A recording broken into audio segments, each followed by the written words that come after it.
he's saying is, now we're a moral society already, so as long as we're good to each other and live by laws that we all respect, what about if Hitler would have won the war? That's the question. It's the immutability of laws of do not murder which make religion so important. There are things in life that each and every one of us believes should never ever change. For example, can any of you think of a single example where it is justifiable for a man to beat his wife? She cheated on him, she stole his money, she invested his money and lost it. Does he have a right to beat her? In any circumstance. We would speak about the immutability of certain laws. Now, where does that immutability come from? Does it come from the mind? For every argument, there's a counter-argument. That's what's so scary about leaving morality to the mind. That's why people like Hitler were able to rationalize murder. We're not speaking, Professor Atkins is speaking in a Christian democracy like England, where the Judeo-Christian ethics already permeated society. What rational basis do we have for the equality of all men? Is anyone here the equal of Albert Einstein in intelligence? You in the front row, anyway. Anyone here the equivalent of Arnold Schwarzenegger, I don't know, in physical prowess? Anyone as fast as Carl Lewis? Why should we think that people are equal? Is anyone here as rich as Bill Gates? I pray to God every day I would be, but has not materialized. Why should we think people are equal? Based on what? Where is the proof? People are blatantly unequal. People have different IQs. People have different physical abilities, different gifts. Well, Virginia Kelly, who may not be a name most of you recognize, but her son may be re-elected president of the United States in about 2.5 weeks. Less. Her son will be re-elected president in a week. Unless there is no God or hell freezes over, one of those things. Unless there is God, actually, that's a miracle. But she was asked by Barbara Walters in a television interview 2 weeks before she died. She died of cancer. You have two sons, Bill Clinton and Roger Clinton. Now, Bill is president of the United States. Boy, did well. Roger has been in prison for heroin abuse and theft, and you must be so proud of Bill. What about Roger? And Virginia Kelly says, I've been a waitress my entire life, but I'm not half as dumb as you. Something to say to America's leading news lady. She said, how could you tell a mama that she should love and be proud of one of her children more than the other? What makes children equal is that they have the same parent. What makes us equal is that we have the same God. We're all created in the image of God. Unless you can come up with a better, or the other side, you can come up with a better rational argument as to why we are equal and we should be treated equally, then how can we take that out of society? You know that 75% of all American high school students, when confronted with this question, if your dog was drowning or another human being who you didn't know was drowning, your dog versus a stranger, who would you save? 75% said they'd save their dog. Now that's troubling. Okay, you can say, America, what do you expect?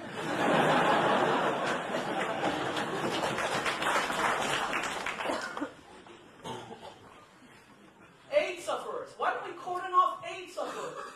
In Cuba, if you have AIDS, you're cordoned off in this little colony. That makes sense. Why should we let people who might infect the rest of the world, all might die, it's an incurable disease? And the answer?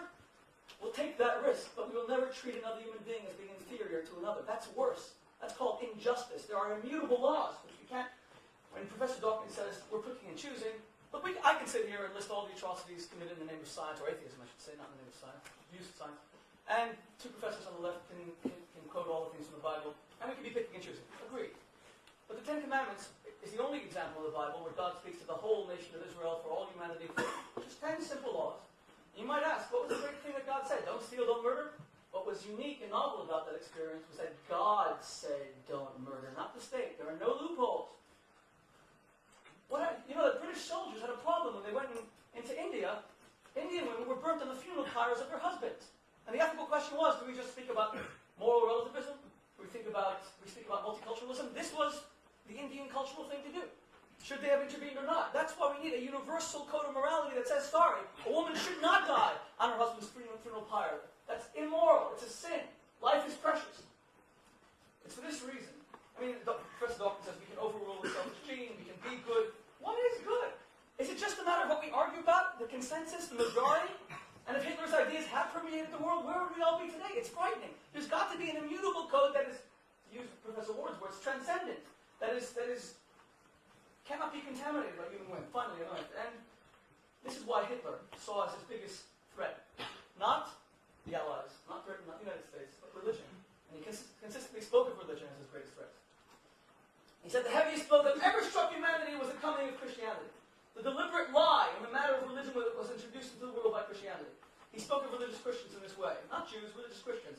I'll make these damn persons feel the power of the state in a way that they would never believe possible. For the moment, I'm just keeping my eye upon them. But if I ever have the slightest suspicion that they're getting dangerous, I'll shoot the lot of them. This filthy reptile religion raises its head whenever there's a sign of weakness in the state, and therefore it must be stamped on. We have no sort of use for a fairy tale invented by the Jews.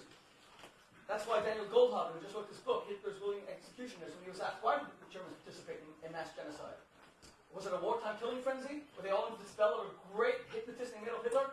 And Goldhagen, after doing 10 years of research, said such assertions are belied by the nature of the killing. You see, the socializing people involved, the ways in which they conducted themselves, they were hardly demented. In fact, they had a great deal of time to reflect. Their own commander gave them a chance to get out of it. In no sense were they out of their minds. They thought that they were doing the right thing, and that's what's so frightening. And the killing took place over a long time. Frenzies don't last for years at a stretch.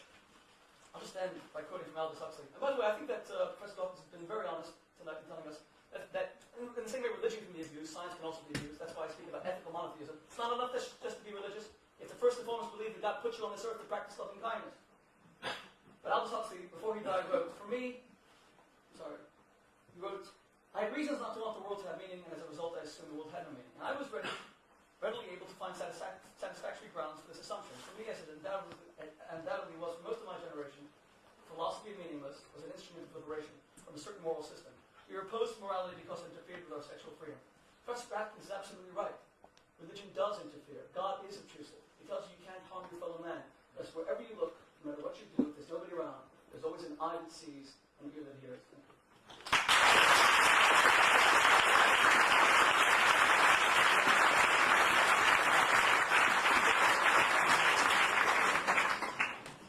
You can pick and choose your Hitler quotations as well. Hitler also said we must have religious education. Religious education is necessary for the moral well-being of our children. Hitler changed his mind, and everybody changes their minds, except Rabbi Boteach, who believes in immutability. Now, Professor Ward is very happy to sweep away all of the primitive religion of Leviticus and similar books. And my problem with that, as I say, is how do you decide what to sweep away? But Shmuley is basing his case upon immutability. The immutability of the Ten Commandments is the only sure rock we have in a changing world. But I just note that contradiction and just simply reiterate the fact that God said an awful lot of other things as well as the Ten Commandments, and some of them were monstrous, others of them were very good, and we still come back to the point that you have to make your own choice which ones you choose and which ones you don't choose. Immutability won't do. You can find a biblical text to justify absolutely any horror you want. Keith Ward takes a more liberal view. What matters is the welfare of humans and sentient beings, and I applaud his adding of sentient beings. It doesn't seem to me to be at all obviously silly that people, when offered a choice of saving a garden human or their own dog, might choose their own dog. It doesn't surprise me at all. I have a lot of sympathy with that point of view. Only if you're talking about us, obviously. The point is that your own dog is something that you love for all of its life, and I think that is a different point of view. The alternative one, the one that you're tacitly relying upon when you say this, and the one that gets obviously a warm buzz of approval from the audience, because we are deeply, deeply speciesist society. We believe that there is something really special about Homo sapiens. We believe that there's Homo sapiens on the one hand, and all the other species on the other. And that may be right, but it needs justifying. It certainly is not a very evolutionary view. Talking of evolution, I know that Professor Ward doesn't really think that evolution is a theory of chance, but just in case what he said misleads anybody, I must just remind you that Darwinian evolution is anything but a theory of chance. Darwinian evolution is aimed. It's not aimed at good. If anything, we're talking in moral terms, it's aimed at evil, which was the point I was making earlier. Now, Professor Ward says that his morality